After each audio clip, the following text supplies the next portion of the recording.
चले, extension education समझे, एक एक करके देख लेते हैं। ज़्यादा बड़ा नहीं है अपना एक्सटेंशन एजुकेशन, छोटा सा ही है, मुश्किल से 4 या 5 वीडियो लेक्चर आएंगे और अपना एक्सटेंशन एजुकेशन सारा ख़त्म।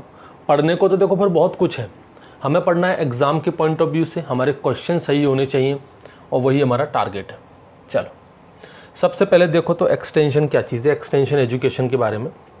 ये जो एक्सटेंशन है ना, एक लैटिन भाषा का वर्ड है। एक्सटेंशन जो है इसके अंदर 2 शब्द हैं,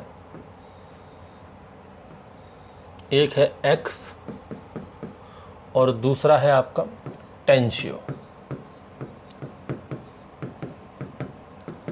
एक है एक्स और दूसरा है टेंशियो। ये दोनों ही कैसे हैं आपके, लैटिन वर्ड है। एक है एक्स और दूसरा है टेंशियो। एक्स का मतलब क्या होता है, आउट, ठीक है, और टेंशियो का मतलब क्या होता है, स्ट्रेचिंग। टेंशियो का मतलब क्या होता है आपका, स्ट्रेचिंग। एक्स का मतलब आउट और टेंशियो का मतलब होता है स्ट्रेचिंग। मतलब दोनों को मिलाकर अगर अपन कहें तो क्या हो जाएगा भाई, स्ट्रेचिंग आउट। स्ट्रेचिंग आउट मतलब हिंदी में क्या कहेंगे, किसी भी चीज़ को खींचना। क्या खींच रहे हो इसमें आप, एक्सटेंशन एजुकेशन का मतलब, एक्सटेंशन का मतलब हो गया स्ट्रेचिंग आउट। तो आप यहाँ पर ऐसा क्या खींच रहे हो, यहाँ पर खींचने से मतलब है कि हम एजुकेशन को खींच रहे हैं। कहाँ से खींच रहे हैं, देखो इस चीज़ को समझो, बड़ा अच्छा सा है ये बात है 1914 की। कब की, 1914 की। कहाँ की बात है, यूएसए की। देखो वैसे तो एक्सटेंशन जो शब्द है ना, इसकी अगर अपन बात करें तो वैसे तो एक्सटेंशन शब्द आपका लंदन, ब्रिटिश यहाँ से माना जाता है, इंग्लैंड से माना जाता है। लेकिन सही मायने में जो एक्सटेंशन शब्द का यूज़ किया गया था ना पहली बार, वो यूज़ किया था यूएसए ने। तो इसको आप याद रखना, this word was first used by USA. ध्यान रखना, आपको इंटरनेट पर कई सारी जगहों पर, इवन कुछ किताबों में आपको आपका लंदन भी मिल जाएगा, इंग्लैंड भी मिल जाएगा, ठीक है। लेकिन इसका सही आंसर अपन क्या रखें, यूएसए रखें, क्योंकि इसका एक्चुअल में आज जिस एक्सटेंशन को अपन समझते हैं, जानते हैं ना, उस मायने में अगर एक्सटेंशन का यूज़ किसी ने किया है तो वो यूएसए ने किया है। इसलिए प्रेफरेंस उसको दिया जाना चाहिए, किसको, यूएसए को। क्या किया इसने, 1914 में यूएसए के अंदर जो यूनिवर्सिटीज़ थी,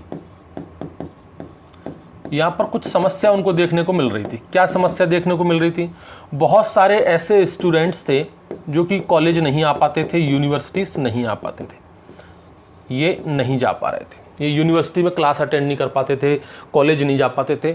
उसके पीछे की वजह क्या थी कि भाई ये जो स्टूडेंट है वो यूनिवर्सिटी से बहुत दूर रहते हैं, ट्रांसपोर्टेशन की प्रॉब्लम है, गाँव में रहते हैं बच्चे, किसी भी वजह से वो नहीं आ पा रहे। तो यहाँ पर यूएसए ने एक अच्छा डिसीजन लिया। उन्होंने क्या डिसीजन लिया कि बच्चे नहीं आ सकते यूनिवर्सिटी में, लेकिन यूनिवर्सिटी तो जा सकती है बच्चों तक। देखो इस चीज़ से कोई फ़र्क नहीं पड़ता कि मैं स्कूल में जाकर कुछ सीखूं या स्कूल वाले आकर मुझे कुछ सिखाएं, आने जाने से कोई फ़र्क नहीं पड़ता, फ़र्क पड़ता है एजुकेशन से। आपको एजुकेशन मिलनी चाहिए, ये सबसे ज़्यादा इंपॉर्टेंट है। और यही यूएसए ने सोचा, बहुत अच्छी सोच थी इनकी कि भाई यूनिवर्सिटी में बच्चे नहीं आ पा रहे हैं तो हम लोग अपने घमंड में क्यों जिए कि नहीं बच्चे आएंगे तो ये हम सिखाएंगे। अपना टारगेट है सिखाना, हमें शिक्षक, हमारा टारगेट है लोगों तक एजुकेशन पहुंचाना। बच्चे नहीं आ पा रहे तो अपन चले जाओ उनके गांव में जाकर, आप उनके घर जाके उनको सिखा के आओ। तो यहाँ पर यूनिवर्सिटी के अंदर एक ब्रांच ओपन की गई, एक नई ब्रांच ओपन कर दी ऐसे बच्चों के लिए जो कि कॉलेज नहीं आ पाते। तो ये ब्रांच एक ओपन की गई जिसके अंदर उन स्टूडेंट को जगह दी गई जो बच्चे कॉलेज नहीं आ पा रहे हैं। तो इसके अंदर कौन से स्टूडेंट इंक्लूड किए गए, ये वाले स्टूडेंट। तो इन स्टूडेंट की पूरी लिस्ट बनाई गई, सूची बनाई गई कि कौन कौन से बच्चे जो नहीं आ पाते हैं। तो फिर क्या था, यहाँ से यूनिवर्सिटी से प्रोफेसर जाते थे इस ब्रांच, ये ब्रांच का नाम क्या दिया गया, यही एक्सटेंशन नाम दिया गया। इस ब्रांच का नाम क्या दिया गया, एक्सटेंशन एजुकेशन। तो यहाँ पर एक्चुअली में हमने क्या किया है, एक्सटेंशन को स्ट्रेच आउट किया है। जो एजुकेशन स्कूल और कॉलेज में थी वहाँ से हमने बाहर निकाल कर उसको लोगों तक पहुँचा दिया, गांव गांव तक पहुँचा दिया। अब लोगों को स्कूल और एजुकेशन में नहीं जाना, एजुकेशन को सिर्फ एक 4 मंजिला की बिल्डिंग में या किसी कमरे में कैद करके मत रखो। भाई एजुकेशन कॉलेज के टीचरों से या प्रोफेसरों से है, उसको बिल्डिंग से नहीं है। तो कॉलेज के टीचर, कॉलेज के प्रोफेसर स्कूल के टीचर, स्कूल में जो लेक्चरर हैं वो जरूर नहीं कि वो स्कूल के अंदर होंगे तो ही एजुकेशन देंगे। उनको बाहर निकालो, स्कूल से बाहर निकालो और लोगों तक पहुंचाओ, गांव-गांव भेजो कि भाई एजुकेशन आप यहाँ पर दे रहे हो वहाँ भी जाकर दो। तो यहाँ पर हमने क्या किया है, एजुकेशन को स्ट्रेच किया है, स्कूल और कॉलेज में से बाहर निकालकर उनको गांव-गांव तक पहुंचाया है, ऐसी जगह तक पहुंचाया जहाँ के लोग स्कूल और कॉलेज नहीं जा सकते। तो यूनिवर्सिटी में, यूएसए की यूनिवर्सिटी में एक ब्रांच ओपन की गई, उस ब्रांच के अंदर उन बच्चों को रखा गया जो यूनिवर्सिटी नहीं जा पाते थे। उस ब्रांच का क्या नाम रखा, एक्सटेंशन एजुकेशन। यहीं से शुरुआत हुई, समझ गए। ये है आपका एक्सटेंशन एजुकेशन का इतिहास। तो एक्सटेंशन एजुकेशन कोई इंडिया में पूछ ले, ये तो हमने यूएसए की बात की। इंडिया के अंदर अगर हम बात करें, इंडिया के अंदर एक्सटेंशन एजुकेशन बहुत पहले से चली आ रही है।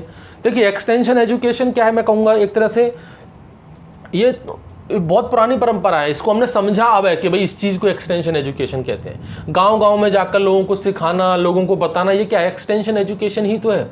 हर चीज़ ये बहुत पहले से चला आ रहा है, लेकिन इसे एक एजुकेशन के तौर पे समझना कि हाँ इसकी भी पढ़ाई होनी चाहिए, इसके लिए भी हम लोग एक कोर्स करिकुलम बनाएं, मतलब इसके लिए भी एक सब्जेक्ट तैयार करें, बच्चों को इसको थोड़ा सा अवेयर कराएं कि हाँ एक्सटेंशन एजुकेशन भी कोई चीज़ होती है। इसकी प्रॉपर तरीके से, सिस्टमेटिक तरीके से शुरुआत कब हुई वो बात कर रहा हूँ मैं। तो इंडिया के अंदर इसकी शुरुआत हुई थी बिहार साबौर में, बिहार में अपना साबौर यूनिवर्सिटी है आपकी, 1956 में।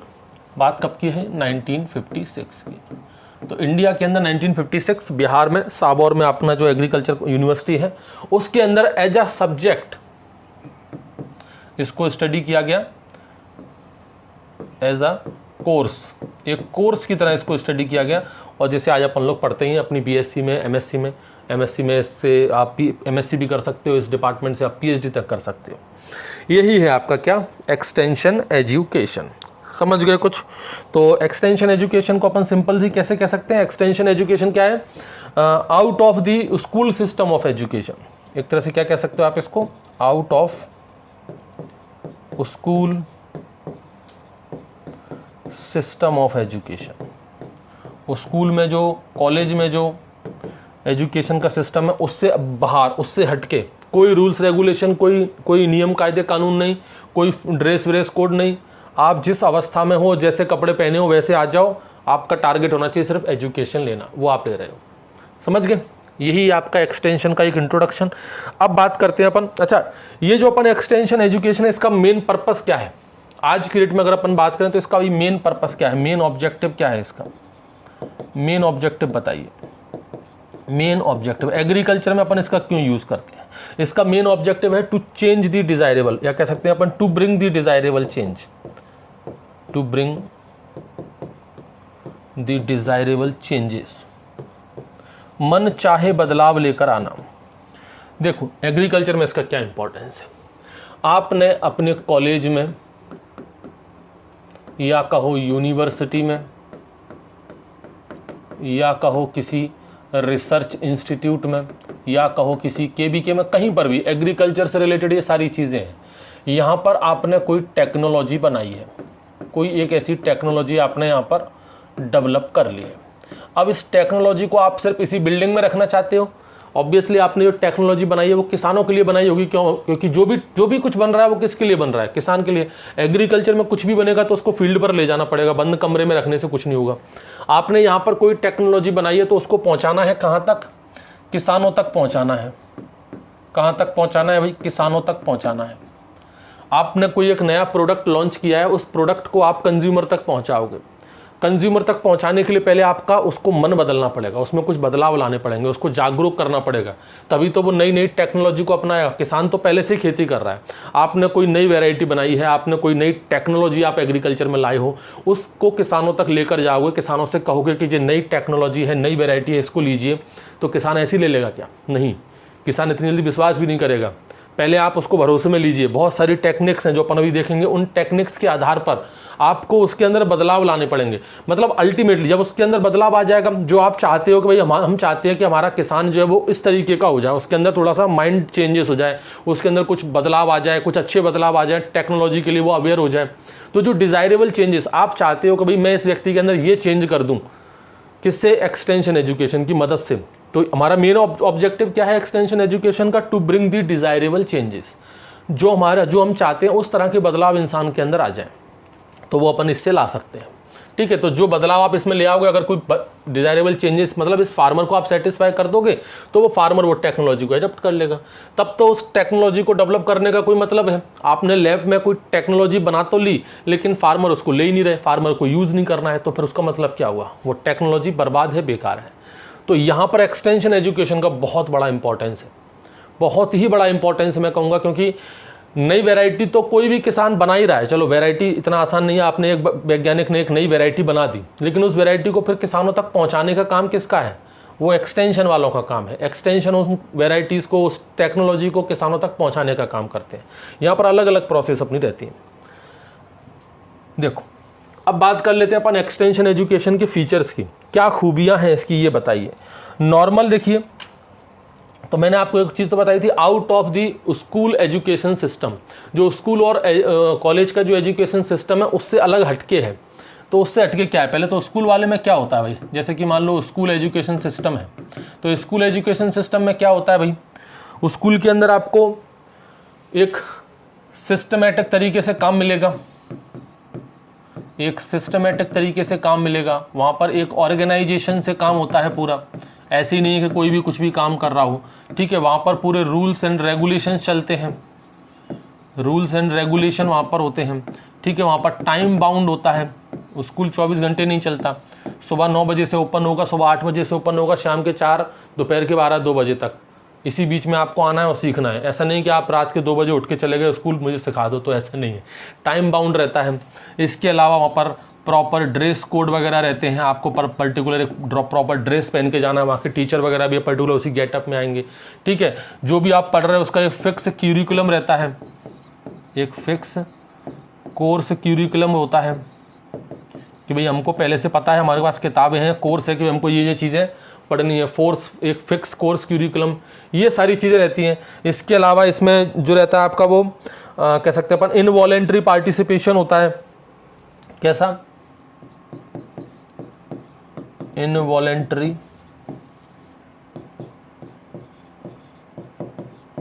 पार्टिसिपेशन होता है।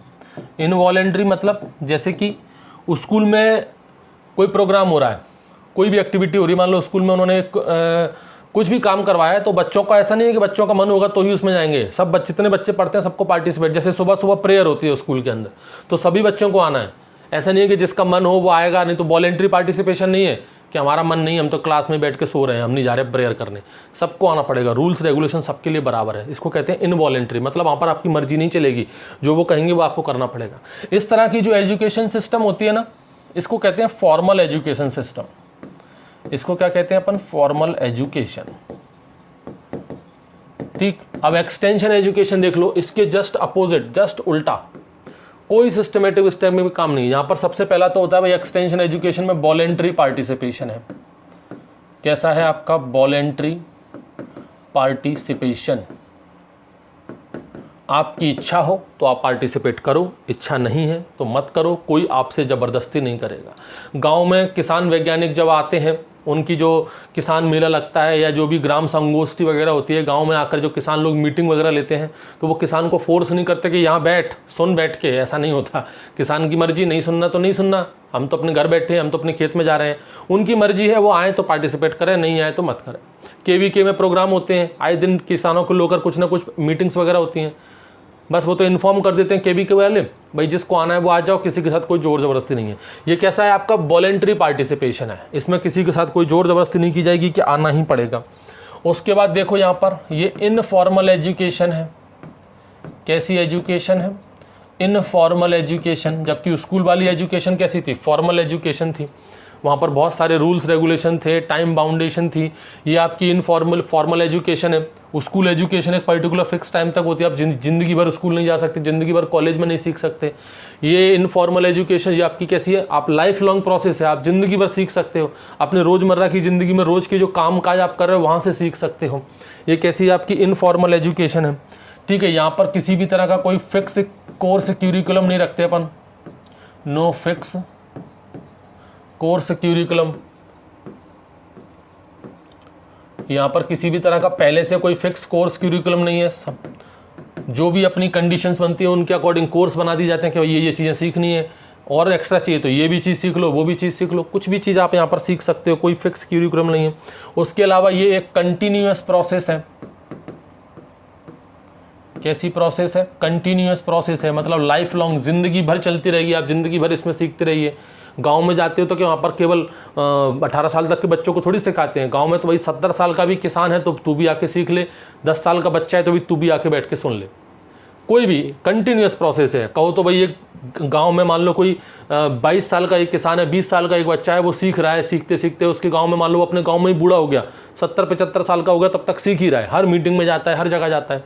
उससे आप मना नहीं कर सकते कि भाई तू 20 साल से सीख रहा है, तेरा टाइम खत्म हो गया, अब तू नहीं सीख सकता। कंटिन्यूअस प्रोसेस है, वो ज़िंदगी भर सीख सकता है। ठीक है, ये लाइफ लॉन्ग है, जैसे स्कूल सिस्टम जैसा नहीं है कि बस आपकी 12th खत्म आप जाइए, आपकी BSc खत्म आप जाइए, यहाँ पर लाइफ लॉन्ग है। उसके बाद समस्या यहाँ पर एक और अच्छी चीज़ है, बहुत बढ़िया, फ्लेक्सिबल होता है आपका ये। अब ये फ्लेक्सिबल क्या चीज़ है ये तो अभी मैं आपको बताऊँगा।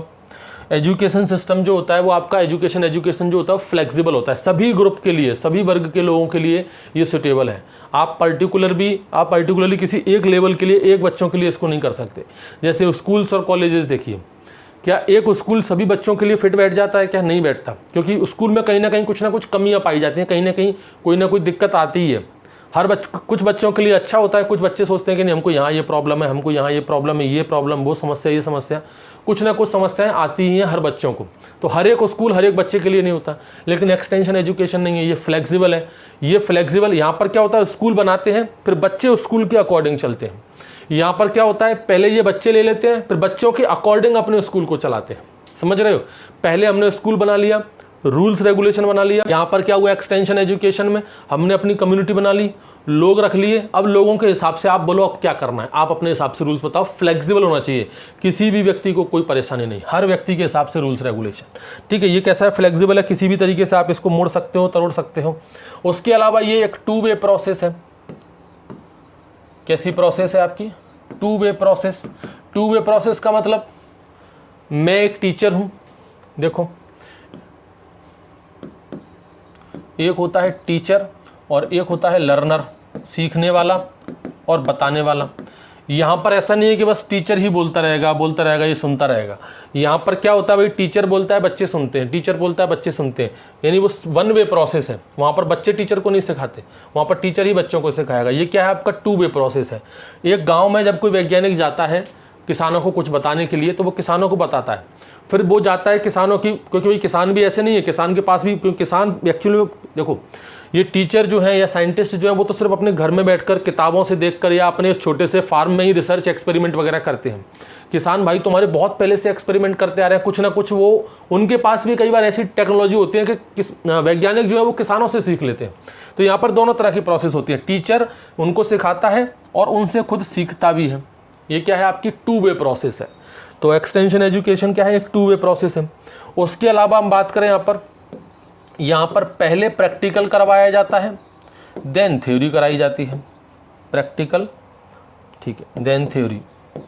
ये क्या चीज़ है, प्रैक्टिकल देन थ्योरी। पहले प्रैक्टिकल करवाओ, उसके बाद थ्योरी पर जाना।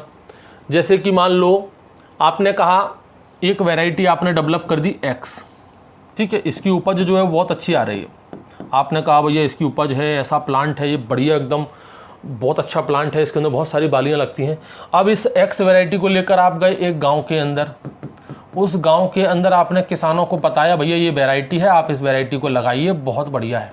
किसान आपकी बात मानेगा? नहीं मानेगा। क्यों रिस्क ले भाई? वो आपने तो कह दिया कि अच्छी वैरायटी, मान लो किसान ने आपकी बातों में लगा भी ली वो वैरायटी, नहीं अच्छी उपज हुई तो किसान को तो नुकसान हो जाएगा ना। किसान को पहले तू बता, करके दिखा। किसान क्या कहेगा, सबूत दिखाओ भाई, क्या करके दिखाओ। तो करना क्या चाहिए, जिस वैज्ञानिक ने ये वैरायटी बनाई है, जिस साइंटिस्ट ने ये वैरायटी बनाई है, वो उस साइंटिस्ट पहले तो उसको प्रैक्टिकल करके दिखाए। मतलब जिस फार्म के अंदर, जिस फील्ड के अंदर उसने वो वैरायटी बनाई है, जिस रिसर्च इंस्टीट्यूट में वो काम करता है, यहाँ पर वो डेमोन्स्ट्रेशन डलवा देना अपनी वैरायटी के। जो वैरायटी उसने डेवलप की है यहाँ पर उसको उगाए, यहाँ पर उसकी सोइंग कर दे, ये हो गया डेमोन्स्ट्रेशन फार्म। ठीक है, यहाँ करवा दो, या फिर उसी गांव में चले जाओ आप, उसी गांव में किसी किसान से ले लो थोड़ी बहुत ज़मीन, वहाँ पर उस वैरायटी को लगा के दिखाओ। तो वहाँ के जो किसान होंगे, दूसरे किसान जो भाई होंगे, वो चेक करेंगे, देखेंगे कि हाँ वैरायटी तो वाकई बहुत अच्छी है। नहीं तो उस किसान भाइयों से कहो कि ठीक है आप एक काम कीजिए, हमारे KVK में आइए, हमारे रिसर्च इंस्टीट्यूट में आइए, हमारी जो संस्थान है उसमें आइए, वहाँ हमारे खेतों पर देखिए हमने उस वैरायटी को लगाया हुआ है। तब किसान पहली बार देखेंगे उस चीज़ को, पहले वो प्रैक्टिकल करके देखेंगे हाँ कि हाँ सही में अच्छी वैरायटी है, अच्छा पौधा है, अच्छी बालियाँ आ रही हैं, उसके बाद किसान उसको वैरायटी को अडॉप्ट करेगा।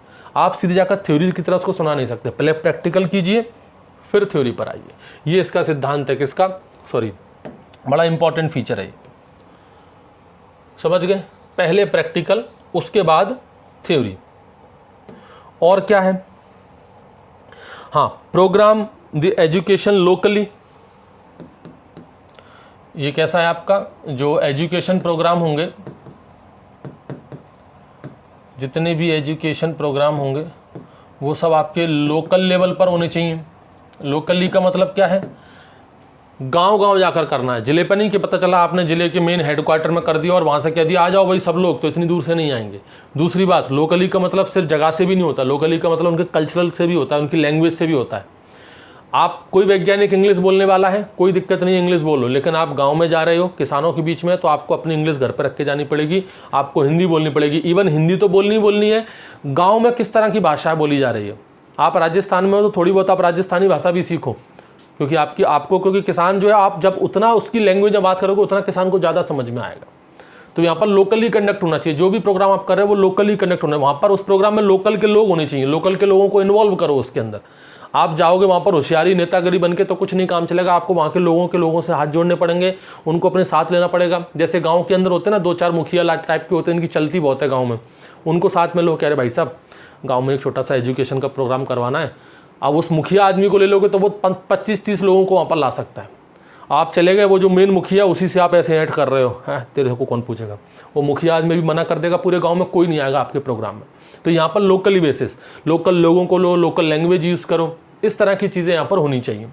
अभी जैसे ये ऑनलाइन सेमिनार बहुत हो रहे हैं आजकल, बहुत ऑनलाइन सेमिनार हो रहे हैं। अभी एक ऑनलाइन सेमिनार हुआ था, यूनिवर्सिटी थी, हमारे यहाँ की यूनिवर्सिटी थी, वहाँ के वाइस चांसलर, किसानों के लिए सेमिनार था। पहले तो आप सोचो किसानों के लिए सेमिनार, तो अभी तो हमारा इस लेवल पर हम नहीं पहुँच पाए हैं कि अभी तक हमारे किसान भाई जो हैं वो ऑनलाइन सेमिनार ले सकें।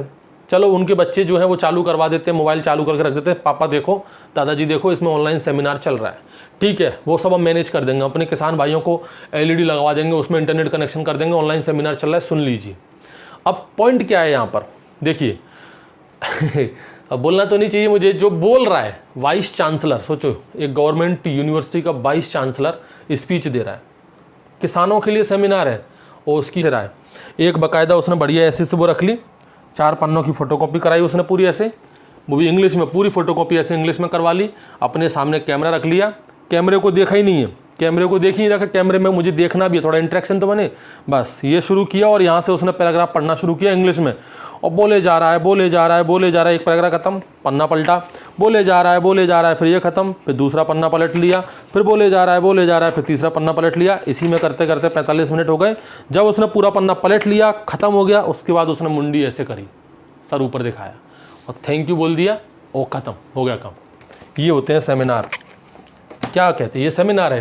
पहली बात तो ऑनलाइन सेमिनार, चलो किसान लोगों को हमने जैसे तैसे अरेंज कर दिया, आपके जो वर्कर्स हैं, जो एक्सटेंशन ऑफिसर्स हैं, एक्सटेंशन जो वर्कर हैं, वो गए, किसानों को जैसे तैसे बिठा दिया। अब किसान क्या इंग्लिश में सुनेगा। तो ये इस तरह की चीज़ें आजकल, ये सब क्या है, फॉर्मेलिटी बहुत ज़्यादा हो रही है। रियल जो ज़मीनी स्तर पर काम होना चाहिए ना, वो नहीं हो रहा है, सिर्फ फॉर्मेलिटी कर रहा है कि हाँ भाई सेमिनार हो गया, भाई सेमिनार हो गया, बस ये नहीं देखा सेमिनार में ज्ञान की बातें क्या सुनने को मिली। आपने 4 पन्नों की स्पीच तैयार करा ली, कहीं से कॉपी पेस्ट कर लिया होगा, या किसी से लिखवा लिया होगा, या अपना कोई रिसर्च पेपर होगा वो पढ़ के सुना दिया आपने, एक लाइन आपने एक्सप्लेन नहीं करी, कुछ आपने उसके बारे में बताया नहीं, हिंदी तो आपने एक शब्द नहीं बोला, तो काय का सेमिनार फिर वो। तो इसमें सबसे इंपॉर्टेंट चीज़ एक्सटेंशन एजुकेशन में होता है, लोकल लेवल पर प्रोग्राम होना चाहिए। आप जिस जगह पर कर रहे हो उस जगह को समझो, वहाँ की भाषा को समझो, वहाँ के लोगों को समझो, उनके लोकल लोगों को इन्वॉल्व करो। ये इसका सबसे अच्छा फीचर है एक्सटेंशन एजुकेशन का। जैसे स्कूलों में क्या होता है भाई, हमारा स्कूल इंग्लिश मीडियम है, हम तो इंग्लिश में ही बोलेंगे। इंग्लिश को पता नहीं क्यों कहते हैं कि भाई इंग्लिश जिसको आती है वो इंटेलिजेंट है। इंग्लिश इंटेलिजेंसी से मतलब नहीं रखती।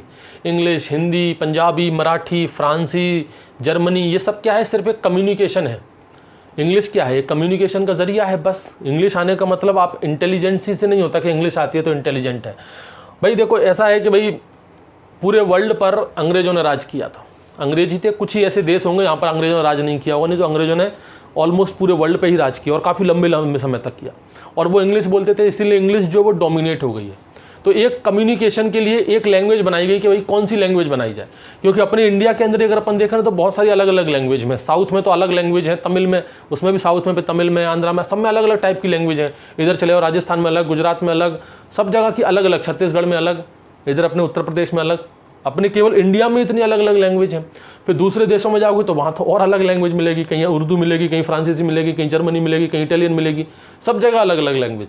तो ऐसा डिसाइड किया गया कि क्यों ना एक लैंग्वेज ऐसी बनाई जाए जो पूरे वर्ल्ड में सब काम करे, जो पूरे वर्ल्ड में सिखाई जानी चाहिए। तो वो लैंग्वेज कौन सी बनाई गई, भैया अंग्रेजों ने राज किया था पूरे वर्ल्ड में, तो उस लैंग्वेज को इंग्लिश बना दो। तो तब से वो इंग्लिश चल गया। इसलिए इंग्लिश को थोड़ा सीखना ज़रूरी हो जाता है। बाकी का इंग्लिश ये डिसाइड बिल्कुल नहीं करती कि आप इंटेलिजेंट हो कि नहीं हो। इसलिए मैं भी कहता हूँ कि इंग्लिश थोड़ा सीख लो, ज़रूरी तो है, लेकिन उससे इंग्लिश सीखने से मतलब ये बिल्कुल नहीं हो जाता कि आप इंटेलिजेंट हो कि नहीं हो। जिसको बहुत अच्छी इंग्लिश आती है मतलब वो इंटेलिजेंट नहीं है, ऐसा कुछ नहीं है। इंग्लिश सिर्फ एक कम्युनिकेशन का ज़रिया है। इंग्लिश अगर आपको आती है तो आप पूरे वर्ल्ड में कहीं पर भी सर्वाइव कर सकते हो, कहीं पर भी कम्युनिकेट कर सकते हो।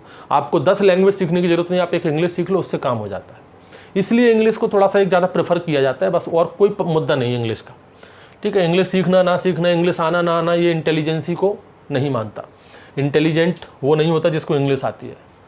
भाषा का दौर है, बस खाली इंग्लिश क्या है, बस एक कम्युनिकेशन का ज़रिया है और कुछ नहीं है। अब चूंकि वो डोमिनेटेड है पूरे वर्ल्ड में, इसलिए इंग्लिश को ज़्यादा प्रेफर करते हैं। तो मेरा भी यही कहना है, बच्चे बोलते हैं सर हिंदी में नहीं है क्या, कि हिंदी में भी हो जाएगा अवेलेबल, लेकिन इंग्लिश तो आपको सीखनी है, आज नहीं तो कल आपको इंग्लिश सीखनी पड़ेगी, तो सीख लो, अभी से सीखो। इसलिए इंग्लिश पर थोड़ा फोकस करते हैं। हाँ, तो अपन क्या बात कर रहे थे भाई, लोकली कंडक्ट। हाँ, उसके बाद है आपका ये जो एक्सटेंशन एजुकेशन है वो आपका नीड और डिज़ायर पर, किसानों की ज़रूरत क्या है उस पर आधारित होना चाहिए। ये तो आपका प्रिंसिपल भी है, based on the need and desire.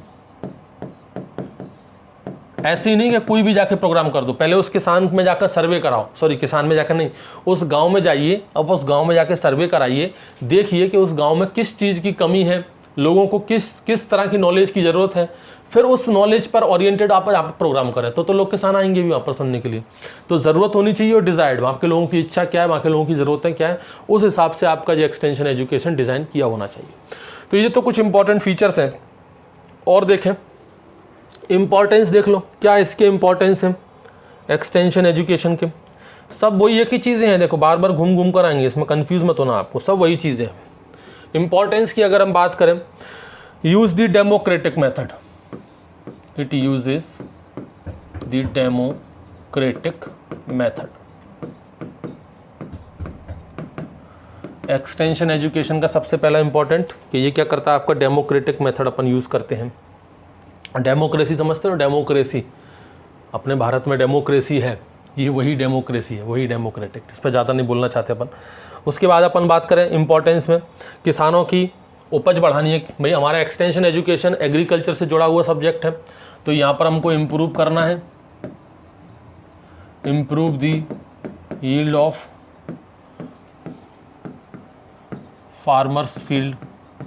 क्या केवल उपज बढ़ाने से ही हमारा मतलब है क्या, कुछ और नहीं कर सकते? बिल्कुल, यहाँ पर आप उनके लिविंग स्टैंडर्ड को भी बढ़ाएंगे, and also improve the living status of the farmer. Farmer के लिविंग स्टेटस को भी बढ़ाओ, उसके रहन सहन को भी इम्प्रूव करो, उसके जीने के तौर तरीकों को भी इम्प्रूव करो, ये भी एक्सटेंशन एजुकेशन का ही पार्ट है। और क्या इंपॉर्टेंस है, progressive and better communities banana, progressive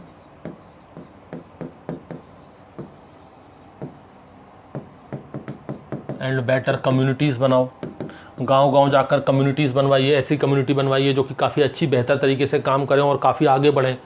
ठीक है, अच्छी कम्युनिटी, ये सब एक्सटेंशन की देन है। उसके अलावा अपना जितनी भी ग्रामीण लोगों की समस्या हैं, जो रूलर्स प्रॉब्लम हैं, उनको अच्छे से समझो और उनका एनालिसिस करो। स्टडी ऑफ रूरल प्रॉब्लम्स, गांव की जो समस्या हैं उनको समझो और उनका सॉल्यूशन भी प्रोवाइड कराओ। ये भी इसका इम्पोर्टेंस है कि भाई हम गाँव की समस्याओं को समझते हैं, गाँव के लोगों की जो रूरल समस्याएं केवल एग्रीकल्चर से जुड़ी हुई नहीं, बाकी की और जो गाँव से रिलेटेड समस्याएं हैं उन समस्याओं को सुनो, समझो और उनका सॉल्यूशन कराइए। उसके अलावा ये जो एक्सटेंशन एजुकेशन है ये वाला काफ़ी इंपॉर्टेंट है, इस पर लगा लीजिए IMP। ये हेल्प करता है एडप्शन में, help in the adaption of innovation, help in the adaption of innovation. ये क्या चीज़ होती है? इनोवेशन का एडप्शन। इनोवेशन मतलब जब भी कोई नया आविष्कार हुआ है, जब भी कोई हमने नई चीज़ इन्वेंट की है, जैसे कि मान लो हमने कोई नई वैरायटी बनाई है, कोई नया इक्विपमेंट बनाया है, तो उनको किसानों तक कैसे पहुंचाएं, हम कैसे करें कि भाई किसान इसको जल्द से जल्द ले ले, तो वहाँ पर एक्सटेंशन एजुकेशन का बहुत बड़ा रोल हो जाता है। ठीक है, उसके अलावा और बातें करें अपन यहाँ पर नेशनल डेवलपमेंट प्रोग्राम जितने भी हैं अपने, उन सब में इसका अच्छा खासा योगदान है। National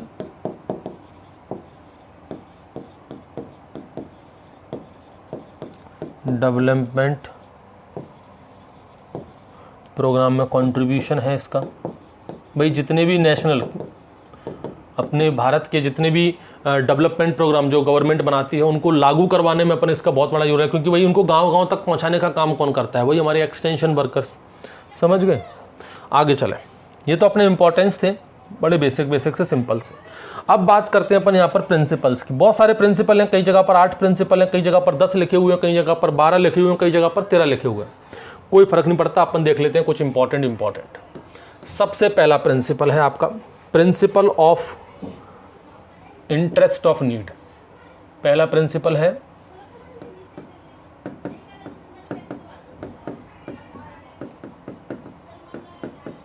principle of interest of need. क्या कहता है भाई ये principle of interest of need? आपकी ज़रूरतों के आधार पर आपकी ज़रूरत क्या है, गांव में जाकर मैंने बता चुका हूं, जो मैंने पहली स्लाइड में आपको बताया ना, आप कुछ नहीं है, सब वही रिपीटेड चीज़ें हैं।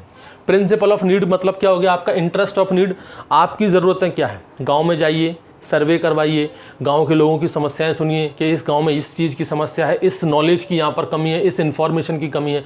फिर उस नॉलेज बेस्ड आप प्रोग्राम डेवलप कीजिए, उस इन्फॉर्मेशन को ओरिएंट करके कि भाई ये इन्फॉर्मेशन हमको गांव में देनी है। तो आपके जो भी एक्सटेंशन एजुकेशन आप प्रोग्राम करवाओगे गाँव जाकर, वहाँ पर उसी चीज़ पर फोकस कीजिए जिससे वहाँ के गाँव के लोगों की नॉलेज बढ़े, जिस चीज़ के लिए जिस चीज़ में उनकी कमी है वो चीज़ उसकी इंप्रूव हो। तो नीड के हिसाब से, ज़रूरत के हिसाब से हमें प्रोग्राम बनाना है। ऐसे ही अपनी मर्जी से कि भाई आज मैं ये आके बता दूंगा, भले ही वहाँ के किसानों को इंटरेस्ट ही नहीं है, वहाँ के किसानों को ज़रूरत ही नहीं है उस चीज़ की, आप जाके वहाँ पर उससे बता रहे हो, तो ऐसे काम नहीं चलता। उसके बाद अपन बात करें कल्चरल डिफरेंस, ये भी काफ़ी अच्छा है। Principle of cultural difference. देखिए, गांव में अगर आपको जाना है तो इस चीज़ का सामना आपको करना पड़ेगा, कल्चरल डिफरेंस का। क्यों करना पड़ता है? क्योंकि गांव में हर वर्ग का व्यक्ति रहता है। आप जो भी अपना एक्सटेंशन एजुकेशन प्रोग्राम लेकर जा रहे हो वो कल्चरल डिफरेंस को फॉलो करना ही करना चाहिए, क्योंकि हर व्यक्ति की अपनी एक अलग मान्यता है, अपनी एक सोच है। कोई हिंदू है, कोई मुस्लिम है, कोई क्रिश्चियन है, सबकी अपनी अपनी सोच है। आप जो एक्सटेंशन एजुकेशन लेकर जा रहे हो ना, वहाँ पर कहीं पर भी ये चीज़ नहीं आनी चाहिए कि ये जो प्रोग्राम आया है वो सिर्फ और सिर्फ हिंदू लोगों के लिए है, कि सिर्फ और सिर्फ मुस्लिम लोगों के लिए, कि सिर्फ क्रिश्चियन लोगों के लिए। यहाँ पर इस तरह की चीज़ें नहीं होनी चाहिए। आपको कल्चरल डिफरेंस के आधार पर अपना ये एक्सटेंशन एजुकेशन डिवाइड करना पड़ेगा कि सभी धर्म के लोग इसमें आ जाएं, किसी के भी धर्म को कोई नुकसान, मतलब किसी भी तरह की अपन उनको आहत ना पहुँचाएँ कि भाई ये प्रोग्राम जो है वो आपके धर्म के खिलाफ है, कहीं कुछ ऐसा, इस तरह की कोई चीज़ें नहीं होनी चाहिए। उन सब चीज़ों का आपको ध्यान रखना है यहाँ पर कल्चरल डिफरेंस में। तो यहाँ पर आपको सभी लोगों के धर्म के लिए वो एक्सटेंशन एजुकेशन सुटेबल हो, इस तरीके से आपको वो प्रोग्राम डेवलप करना है कि किसी को कुछ बुरा ना लगे, किसी विशेष धर्म के लोगों को बुरा ना लगे कि भाई हमारे साथ इन्होंने वो कर दिया, हमारे इस प्रोग्राम में हमारे लिए तो कुछ है ही नहीं, इस तरह का कोई चीज़ नहीं होना चाहिए। ठीक है, तो कल्चरल डिफरेंस के आधार पर बनाया जाता है। उसके बाद देखो principle of adaptability. Principle of adaptability, देखिए हर एक गांव में अलग अलग ग्रुप बन जाते हैं। आपने देखा होगा जब छोटे मोटे गांव हो तो वहाँ पर ग्रुप बनते हैं, बच्चों के अलग ग्रुप हो जाते हैं एक पर्टिकुलर एज वाले, ठीक है। कुछ उनसे जो बड़े होते हैं उनके एक अलग ग्रुप हो जाते हैं, और कुछ जो बूढ़े बूढ़े लोग होते हैं वो, उनका तो आपने देखा होगा अलग ही, गांव में घुसते ही आप चौपाल मिलेगी, वहाँ पर आपको 8-10 बूढ़े लोग बैठे बैठे मिल जाएंगे, या हुक्का मार रहे होंगे, ताश खेल रहे होंगे, बातें कर रहे होंगे, कुछ भी कर रहे होंगे, उनका एक अलग ग्रुप बन जाता है। तो सबके अपने अपने अलग अलग ग्रुप बन जाते हैं। ग्रुप जब बनते हैं ना तो वहाँ पर उनकी अपनी अपनी सोच, अपनी अपनी मेंटेलिटी बनने लगती है। तो आपका जो एक्सटेंशन एजुकेशन उन सभी ग्रुप को फॉलो करना चाहिए। ऐसा नहीं है कि आप गाँव में गए, आपको एक ग्रुप दिखा, आप उसी ग्रुप में बताने लग गए, तो दूसरा जो ग्रुप बैठा है वो क्या आ जाएगा, अच्छा मतलब उन्हीं को बता रहे हो, आओ हमारे पास तब बताते हैं तुमको। ऐसा नहीं होना चाहिए, क्योंकि गांव में अक्सर ऐसा होता है, ठीक है। और कुछ बड़े गांव वहाँ पर तो मोहल्ले बन जाते हैं भाई, वो उस तरफ वाला जो है वो गांव का दूसरा मोहल्ला है, इस तरफ वाला गांव का तीसरा अलग मोहल्ला है। अरे वो वैज्ञानिक लोग आते हैं हमेशा उसी मोहल्ले में मीटिंग करके चले जाते हैं, हमारे मोहल्ले में तो आते ही नहीं है। इस तरह की चीज़ें नहीं होनी चाहिए। यहाँ पर प्रिंसिपल ऑफ एडेप्टेबिलिटी काम करेगा। हर ग्रुप के, हर वर्ग के लोगों को साथ में लेकर आओ, सभी को समानता से देखो, सभी के लिए वो होना चाहिए, तभी वो उसको एडेप्ट करेंगे। क्योंकि टेक्नोलॉजी अच्छी है और केवल इतनी छोटी सी रीजन की वजह से वो उस टेक्नोलॉजी से वंचित रह जाएं, उस टेक्नोलॉजी को वो एडेप्ट ना कर पाएँ। तो यहाँ पर काम करता है प्रिंसिपल ऑफ एडेप्टेबिलिटी, ठीक है। ये दोनों काफ़ी हद तक अपन को एक जैसे मिलेंगे, बस वहाँ पर कल्चरल डिफरेंस है मेन, वहाँ पर रिचुअल डिफरेंस वगैरह ये सारी चीज़ें आ जाती हैं। यहाँ पर ग्रुप को अपन को डिवाइड नहीं होने देना, सबको एक साथ लेके चलना। फिर अपन बात करते हैं यहाँ पर ग्रास रूट प्रिंसिपल, ये IMP लगा दो इस पर, जो मैं नेक्स्ट बता रहा हूँ आपको। प्रिंसिपल ऑफ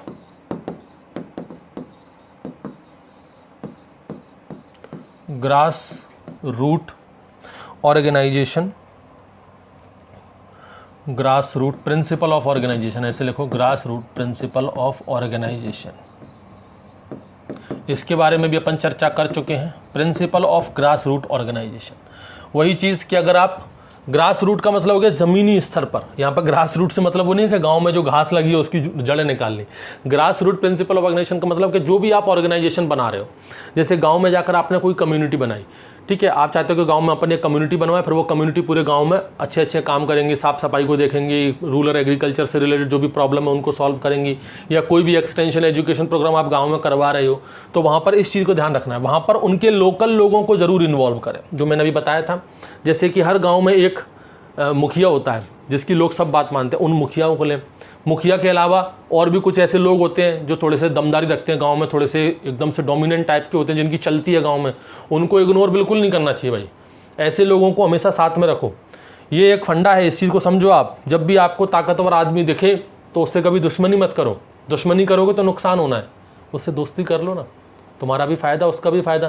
ताकतवर व्यक्ति से हमेशा फ़ायदा, अपन को क्या करना चाहिए, दोस्ती करनी चाहिए, कभी भी उससे दुश्मनी नहीं करनी चाहिए, क्योंकि दुश्मनी करोगे, ताकतवर तो वह है, तो नुकसान तो होना ही होना है। भले ही आप जीत जाओ लेकिन नुकसान होके जीतोगे ना।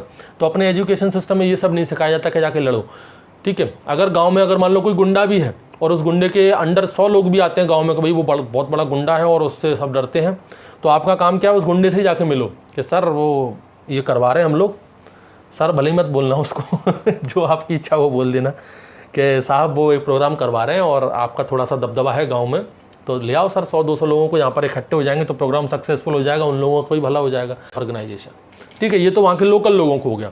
अब वहाँ के लोकल लोगों के साथ आपको वहाँ की लोकल लैंग्वेज भी यूज़ करनी पड़ेगी, ये बहुत ज़रूरी है।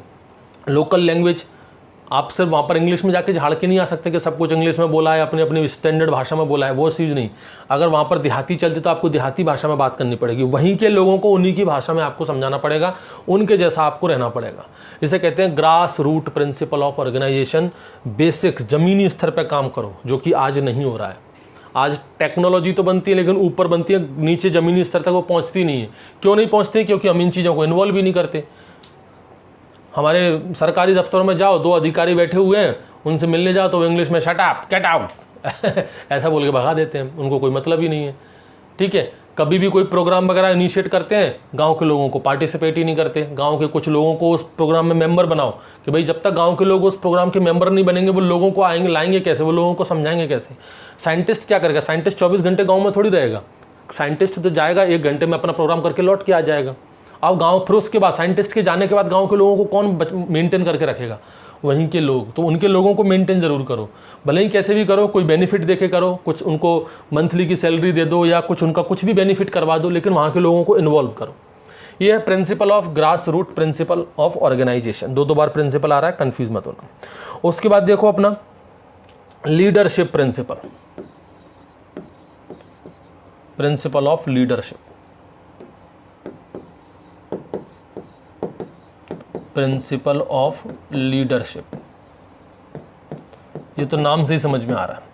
लीडरशिप होनी चाहिए। आप जो भी कम्युनिटी तैयार कर रहे हो, जो भी ऑर्गेनाइजेशन तैयार कर रहे हो, उसका एक लीडर होना चाहिए जो लोगों को कम्युनिकेट कर सके। और ध्यान रखें, ये जो लीडर आप बनाओगे ना, वो लोकल का ही होना चाहिए। ये भी आपको हमेशा ध्यान रखना है।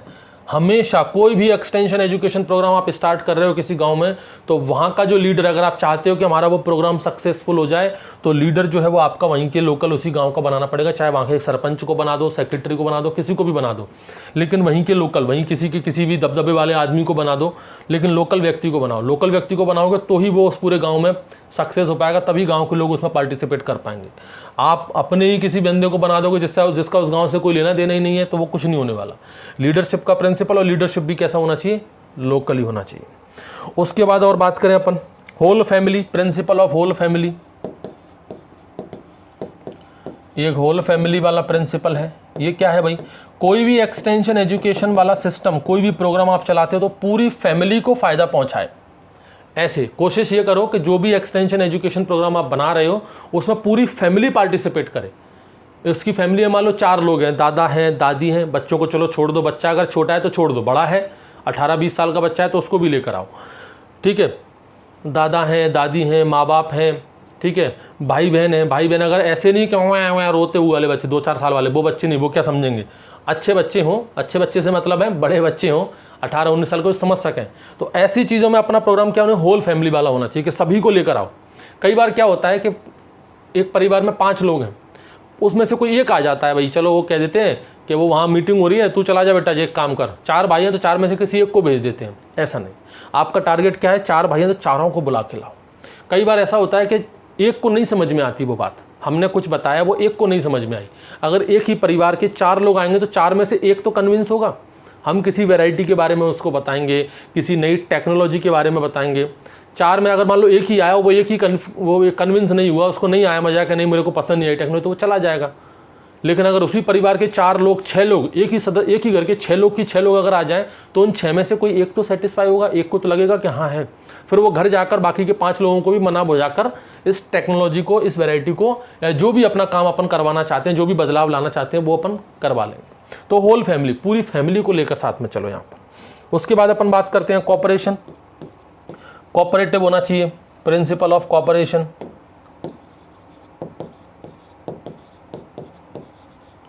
सबका साथ सबका विकास, प्रिंसिपल ऑफ कोऑपरेशन, एक दूसरे का सहयोग दो। उसके बाद और देखो principle of satisfaction,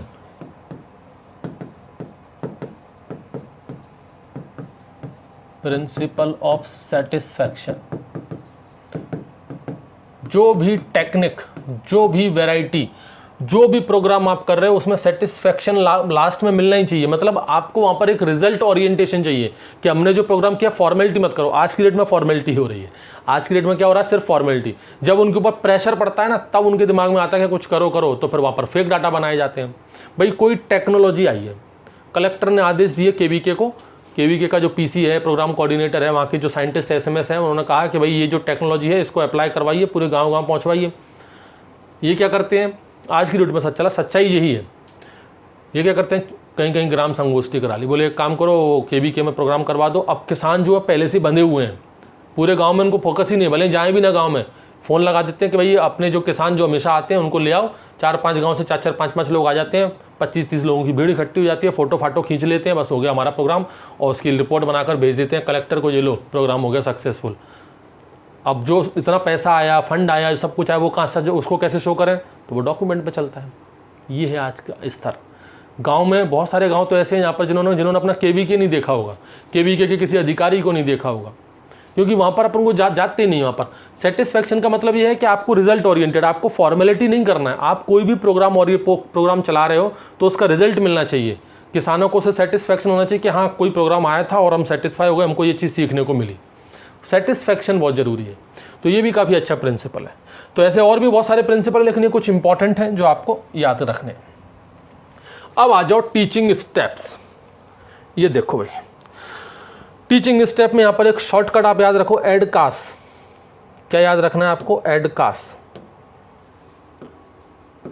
AIDCAS। एडकास्ट। Teaching step में क्या है भैया, कैसे आप सिखाओगे?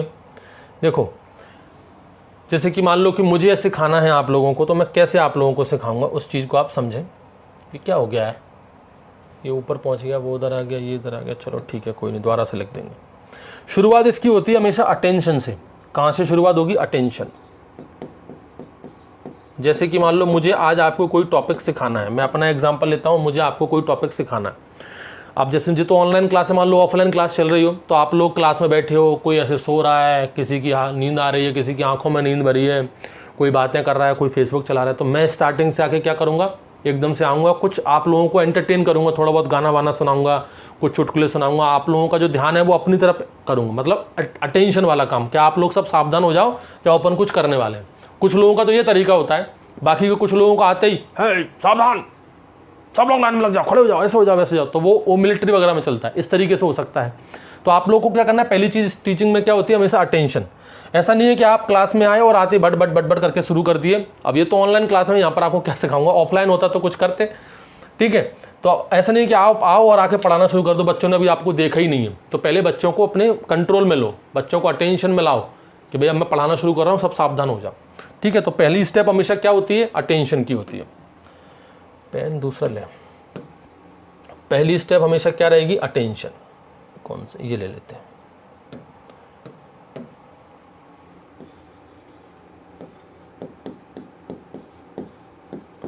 सावधान, टीचिंग की सबसे पहली स्टेप, सावधान करो उसको।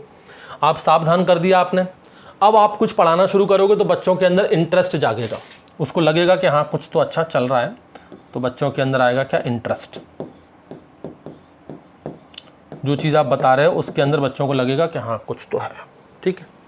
जैसे कि मान लो मैं जो आपको एक वैरायटी के बारे में बता रहा हूँ, ठीक है, मैं आपको एक नई वैरायटी है एक्स, या कोई एक नई टेक्नोलॉजी है एक्स, मैं उस वैरायटी के बारे में आपको बता रहा हूँ कि ये वैरायटी ऐसी वैसी है। तो पहले मैंने आपको अटेंशन किया, सावधान किया, फिर मैंने बताना शुरू किया, तो आपको उसमें इंटरेस्ट आया कि हाँ यार कुछ तो है, अच्छा है। फिर आपके पास उसमें डिज़ायर, आपकी इच्छा लगेगी, आपको इच्छा अंदर से होगी कि यार मुझे भी ट्राई करना चाहिए, सर इतना बोल रहे हैं वैरायटी के बारे में, तो थोड़ी सी इच्छा अपने अंदर जागेगी कि चलो अपन भी थोड़ा बहुत इसको ट्राई कर लेते हैं। डिज़ायर आएगा, डिज़ायर के बाद फिर कन्विक्शन आएगा,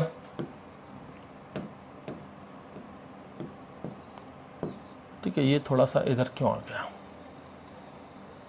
इसको हटा ही देते हैं अपन।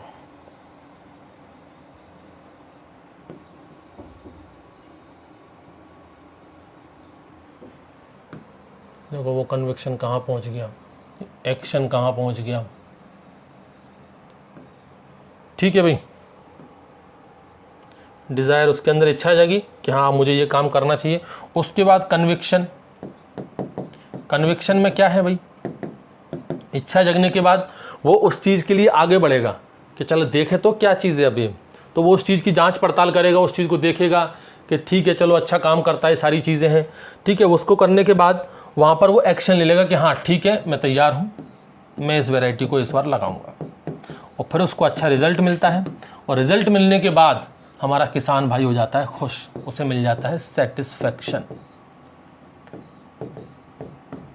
ये है टीचिंग। आप लोगों को भी लास्ट में क्या मिलता है, आप लोग कहते हैं ना कमेंट करके सर आप बहुत अच्छा पढ़ाते हो, आपकी टीचिंग में बहुत अच्छा लगता है, तो मतलब क्या है, आपको सेटिस्फैक्शन ही तो मिल रहा है, आप मेरी कोर्स से सेटिस्फाई हो, तो वो तो सेटिस्फाई तक आप कैसे पहुँचे, इन सब चीज़ों से। आपने मुझे पहली बार कहाँ देखा, यूट्यूब पर देखा, अटेंशन हुए आप, फिर आपने कुछ वीडियो देखे, आपको अंदर इंटरेस्ट जागा, अरे सर तो बहुत अच्छा पढ़ा रहे हैं, मज़ा आ रहा है। फिर आपने देखा कि थोड़ा एक काम करते हैं सर का, देखते हैं, कोर्स वोर्स चालू किया, तो आपने ऐप डाउनलोड कर लिया, ढूंढना वूढना शुरू कर दिया, कन्विक्शन करने लगे आप लोग अंदर से, मतलब इच्छाएँ जागने लगी। फिर आपने कहा चलो एक कोर्स ले ही लेते हैं, आपने कोर्स ले लिया, मतलब एक्शन कर लिया, आपने कोर्स कर लिया, अब आपने पढ़ना शुरू कर दिया, पढ़ने के बाद आपको सेटिस्फैक्शन मिल रहा है। तो टीचिंग की ये पूरी प्रोसेस है, जिसमें सबसे पहली स्टेप अटेंशन होती है, और ख़त्म कहाँ पर होता है, वो सेटिस्फैक्शन में। ध्यान रखना, इस पर क्वेश्चन आता है, इसलिए मैं बता रहा हूँ आपको। तीसरे नंबर पर आपका कन्विक्शन, देन आपका, एक मिनट, ये दूसरे नंबर, ओहो क्या कर दिया भाई, ये दूसरे नंबर पे इंटरेस्ट जागेगा, फिर डिज़ायर आएगा, फिर आपके अंदर कन्विक्शन आएगा फोर्थ नंबर पर, और फिर आप एक्शन लोगे लास्ट में, और आखिरी में आकर आपको हो जाएगा सेटिस्फैक्शन। ये आपकी सबसे लास्ट स्टेप है टीचिंग की, लास्ट स्टेप ऑफ टीचिंग, कि आपको सेटिस्फैक्शन मिलना चाहिए। इसीलिए तो मैं पढ़ा रहा हूँ, इसलिए मैं इतनी मेहनत कर रहा हूँ। अगर ये सेटिस्फैक्शन तक गाड़ी मेरी नहीं पहुँच पाई, मेरा जो कोर्स है, मेरी जो पढ़ाई है, वो अगर सेटिस्फैक्शन तक नहीं आ पाई, तो टीचिंग का ख़त्म, टीचिंग का कोई मतलब ही नहीं है। ये सारी चीज़ें इसके अंदर होनी चाहिए, समझ गए? ये इस तरीके से चलेगा, अटेंशन से लेकर के सेटिस्फैक्शन तक होना चाहिए। यही मेथड हर जगह काम करता है। उसके बाद देखो अपना एडॉप्शन एंड इट्स एलिमेंट, देखिए समझे इसको। 4 एलिमेंट होते हैं इसके अंदर, कितने? 4 एलिमेंट, 4 एलिमेंट्स हैं एडॉप्शन के। एडॉप्शन का मतलब क्या होता है? किसी भी चीज़ को एडॉप्ट करना। हमने कोई वैरायटी बनाई, आपने उस वैरायटी को ले लिया, खरीद लिया हमसे, तो ये क्या हो गया? एडॉप्शन हो गया, आपने उसको एडॉप्ट कर लिया। लेकिन ये इतना आसान नहीं है। गांव में कोई किसान जब किसी वैरायटी को खरीदता है ना, तो उसमें बहुत सारी स्टेज होती हैं, बहुत सारी प्रोसेस होती हैं, ऐसे डायरेक्ट नहीं खरीद लेता वो, उस चीज़ को समझे। तो यहाँ पर 4 एलिमेंट हैं, शॉर्ट में कर को IDMA, इस तरीके से आप याद कर सकते हो 4 एलिमेंट्स को, IDMA। ये IDMA क्या चीज़ होता है? सबसे पहला I का मतलब है यहाँ पर इनोवेशन।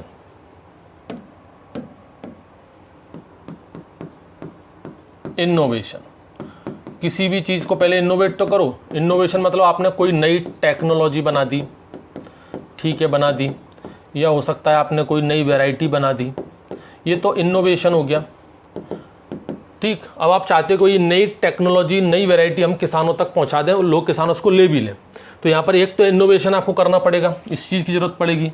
उसके बाद आपको करना पड़ेगा यहाँ पर डिफ्यूज़न। डिफ्यूज़न मतलब फैलाओ इसको। अब आपने वैरायटी बना ली है, आपने रिसर्च सेंटर पे बनाई है ना, तो अब इसका प्रचार प्रसार करो, एडवर्टाइजमेंट दो, मीटिंगों में जाओ, किसान मेला में जाओ, वहाँ पर बताओ लोगों को इस सारी चीज़ों के बारे में, डेमोन्स्ट्रेशन वगैरह करो, गांव-गांव जाकर केबीके वगैरह, केबीके तक ये वैरायटियों को पहुँचाओ, उनसे कहो कि वो किसानों तक इस वैरायटी के प्रचार प्रसार करें, उसका डिफ्यूज़न करो कुल मिला के, ठीक है। उसके बाद देखो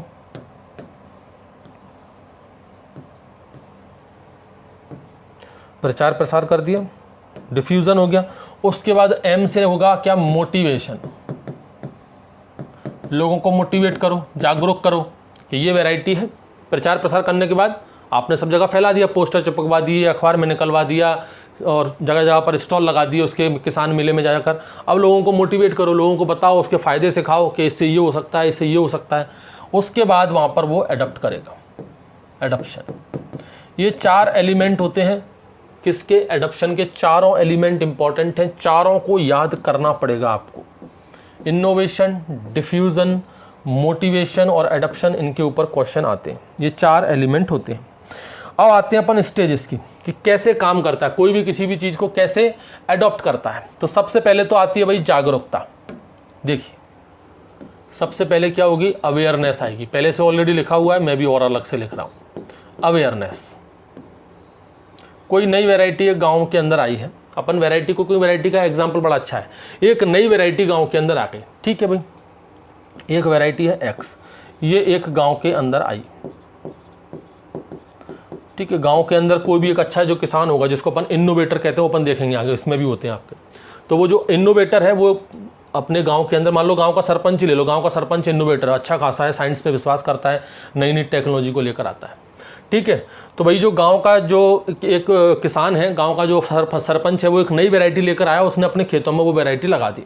ये बात गांव में फैल गई, आग की तरह पूरे गांव के किसानों में फैल गई। अरे वो सरपंच जो है वो एक नई वैरायटी लेकर आया, बड़ी अच्छी वैरायटी है। तो ये क्या हुआ? अवेयरनेस हुआ, हर जगह पर ये बात फैल गई।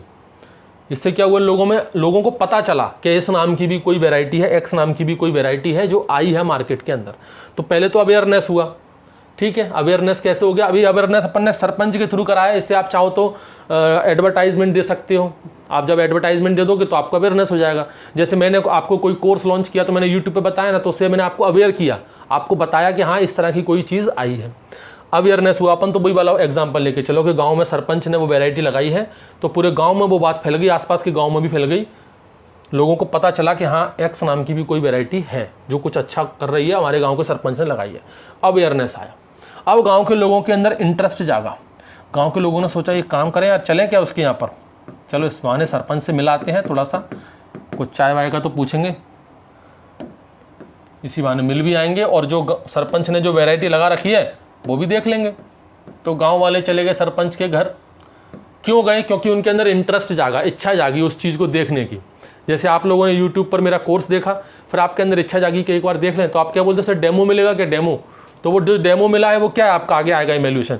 तो आपने क्या इंटरेस्ट जागा, तो आपने ऐप डाउनलोड किया, चेक किया, तो वो आपके अंदर दिलचस्पी आ रही है, इंटरेस्ट आपके अंदर जाग रहा है। ऐसे ही किसान जो है वो सरपंच के घर गए उस एक्स वैरायटी को देखने के लिए कि कैसी क्या वैरायटी है, चलो देखते हैं। तो उसके अंदर इंटरेस्ट आया। इंटरेस्ट आने के बाद फिर वो इवेल्युएट करेगा, उसको क्या करेगा? इवेल्युएशन करेगा। इवेल्युएशन कैसे करेगा? सरपंच के यहाँ देख लिया, चलो देखा है, ठीक है।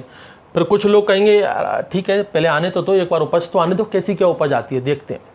चलो भैया उपज आ रही है, उपज अच्छी आ गई, उसकी उपज आ गई, मतलब सरपंच ने जो वैरायटी लगाई थी वो अवेयरनेस हुई, फिर लोगों में इंटरेस्ट जागा, फिर लोगों ने इवेल्युएट किया सरपंच में, वो सरपंच ने जो वैरायटी लगाई थी एक्स, उसकी उपज बहुत अच्छी आई, जो बाकी के दूसरे किसान लगा रहे थे उससे अच्छी उपज आई। तो ये क्या हो गया? इवेल्युएट हो गया। जैसे कि आप लोगों ने पहले मेरा ऐप डाउनलोड कर लिया, इंटरेस्ट आया, फिर आपने डेमो वीडियो देखा, आपने इवेल्युएट किया, अरे सर तो अच्छा पढ़ा रहे हैं, अच्छा कंटेंट है, ये है, तो आपने क्या किया? इवेल्युएशन हो गया कि हाँ अब हम इसको ले सकते हैं। फिर आप क्या करोगे? ट्रायल पर जाओगे। ध्यान रखना एकदम से अडप्ट नहीं करते, किसान धीमे धीमे अडप्ट करता है, फिर ट्रायल वर्जन पे जाता है। ट्रायल वर्जन में क्या होगा? जैसे ये एक्स वैरायटी थी, मान लो ये तो सरपंच है, सरपंच मान लो इस सरपंच ने 10 हेक्टेयर में लगाया था, वो कितने में लगाया था? 10 हेक्टेयर में ये एक्स वैरायटी लगाई थी। हर किसान 10 हेक्टेयर में थोड़ी लगाएगा, बोलेगा एक काम करते हैं, हो सकता है सरपंच की अच्छी उपज हो गई हो, अपन एकदम से इतना बड़ा रिस्क नहीं लेंगे, अपन ट्रायल वर्जन पर छोटे से एरिया में लगा के देखते हैं। तो मान लो किसी किसान के पास 20 हेक्टेयर ज़मीन है, तो 20 हेक्टेयर में से मान लो उसने छोटे से 1 हेक्टेयर में लगा के देख लिया, 1 हेक्टेयर में उसने मान लो लगा के देख लिया स्मॉल एरिया में, स्मॉल एरिया में उसने उसको लगा के, ट्रायल हमेशा छोटे एरिया में ही होता है। तो एक छोटे से एरिया में उसने क्या किया? ट्रायल करके देख लिया कि छोटे से एरिया में पहले करके देख लेते हैं, सक्सेस हुआ तो फिर फाइनली इसको अगले साल से बड़े एरिया में लगाएंगे। तो ट्रायल वर्जन पे आया। ट्रायल में जब उसको सक्सेस मिल जाएगी ना, तब फाइनली वो उसको क्या करेगा? एडप्ट करेगा, तब उसका एडप्शन होगा। तो एडप्शन पर कैसे पहुंचे? इन सभी स्टेजेस से होते हुए, पहले अवेयरनेस जागी, फिर इंटरेस्ट, फिर इवेल्युएशन, फिर ट्रायल, फिर उसके बाद एडप्शन। ठीक है, ये होती है आपकी स्टेजेस ऑफ द एडप्शन। अब होते हैं आपके एडप्टर्स। इस पर क्वेश्चंस आते हैं भाई, देख लो इसको क्या है आपके एडप्टर्स। देखो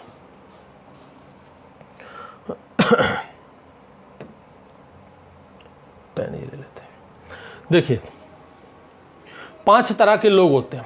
एक कम्युनिटी है, कोई भी एक गांव है, एक अपना समाज है। एक गांव का एग्जांपल ले लेते हैं, ठीक है। एक गांव है तो उस गांव के अंदर 5 तरह के लोग हैं। कितने तरह के लोग हैं? 5, मतलब पूरे जो गांव के लोग हैं, मान लो उस गांव में 100 लोग हैं, तो अब उन 100 लोगों को हमने डिवाइड किया कि कौन किस तरह का है। उसमें से कुछ लोग तो होते हैं आपके क्या? इनोवेटर। यही लिख लें क्या? उसमें से कुछ लोग तो होते हैं अपने क्या? इनोवेटर। इनोवेटर का मतलब समझते हो? जो सबसे पहले किसी भी नई टेक्निक को अडॉप्ट करते हैं। जैसे हमने यहाँ पर एग्जांपल दिया, कोई एक नई वैरायटी आई थी तो गांव में वो वैरायटी सबसे पहली बार कौन लेकर आया? वहाँ का सरपंच। तो सरपंच कौन हो गया? इनोवेटर हो गया, उसको अच्छा लगता है। आज भी ऐसे बहुत सारे, हालांकि इनकी तादाद बहुत कम है, केवल 2.5% होते हैं जी। कम्युनिटी में कितना होते हैं इनका परसेंटेज है? केवल 2.5%। सोचो, केवल 2.5% लोग ही इनोवेटर होते हैं। इनोवेटर मतलब ऐसे किसान भाई, ऐसे लोग जो किसी भी नई चीज़ को सबसे पहले अडॉप्ट करें। कृषि विज्ञान केंद्र में कोई नई वैरायटी आई है, किसी नई वैरायटी का आज ही लॉन्च हुआ है और किसान ने फ़ोन लगा दिया कि साहब ये वैरायटी हमको कम मिलेगी, हमको लगानी है। मतलब ऐसे किसान जो बहुत इच्छुक हो नई नई वैरायटियों को यूज़ करने में। तो जैसे कोई नई वैरायटी आई थी, सबसे पहले उस गांव में उस सरपंच ने लगाई, तो सरपंच काय में आ गया? इनोवेटर में आ गया।